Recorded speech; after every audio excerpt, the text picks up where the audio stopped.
Fortune refined sunflower oil చాలా మంచిది అంటావు.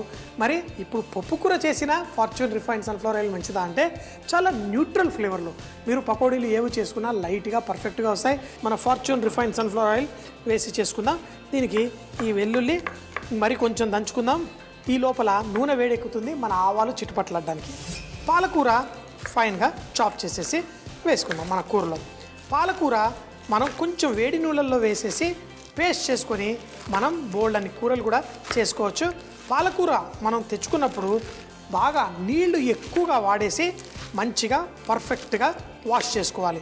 ఎందుకంటే ఈ ఆకుకూరల మీద ఎటువంటి పురుగు మందులు జల్లినా చక్కగా కడిగేసుకుంటే మనకి ఎటువంటి హాని జరగదు.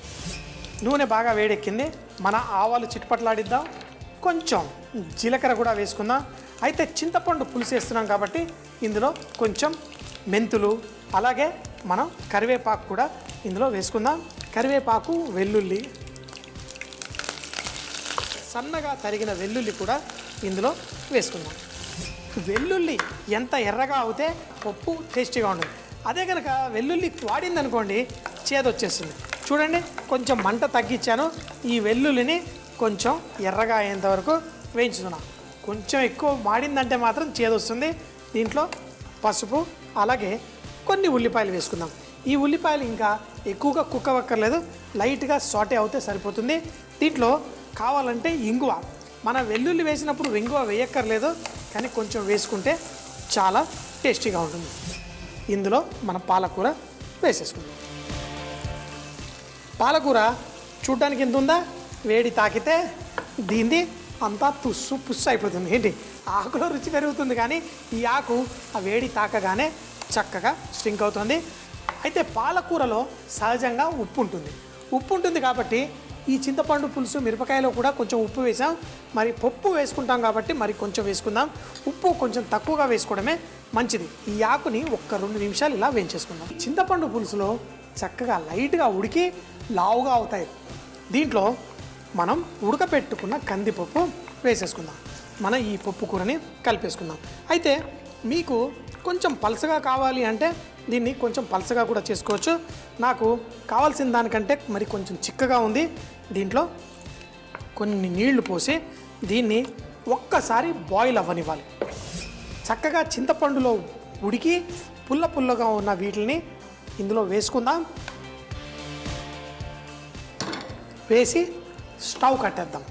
స్టవ్ కట్టేసి దీన్ని ఒక్కసారి ఇలా కలిపి దీన్ని వదిలేద్దాం.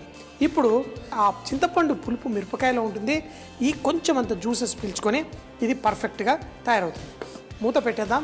ఒక 4-5 నిమిషాల తర్వాత ఈ పప్పు ఆ పండు మిరపకాయలతో ఒకటి వడ్డించుకొని తింటుంటే ఆ మిరపకాయ ఏరుకొని తినాలనిపిస్తుంది. సో మరి 5 నిమిషాలు ఆగి టేస్ట్ చేద్దామా? అమ్మా, అలాంటి వాళ్ళది నిజమైన ప్రేమ కాదు, అది వ్యామోహం. ఎగ్జాక్ట్లీ చిన్నత్త, నిజంగా ప్రేమించుకున్న వాళ్ళు అలా చేయరు. ఎంత మనసు విరిగిపోతే కన్న కూతుర్ని పట్టుకొని మా దృష్టిలో చచ్చిపోయా ఉంటుందా తల్లి? అది సరే అమ్మా, తన కూతురుతో తన మాట అనేటప్పుడు ఆమె మాటల్లో వ్యథ, కళ్ళల్లో బాధ గమనించావమ్మా? పెద్దబాబుకు బర్త్డే విషెస్ చెప్పు కూడా వెళ్ళాం కదా. ఊరికే ఎలా కాలిపోతుంది? మంట పెడితేనో పడితేనో తగలబడుతుంది.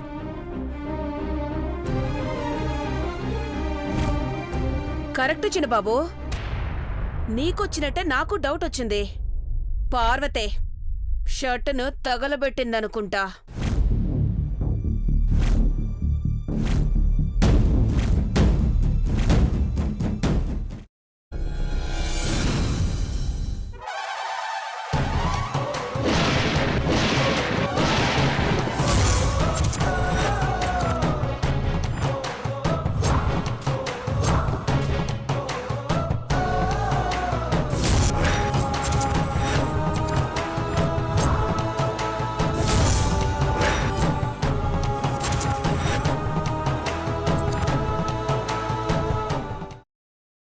తర్వాత పొట్టు తీసేసి చాప్ చేసి పక్కన పెట్టుకోవాలి.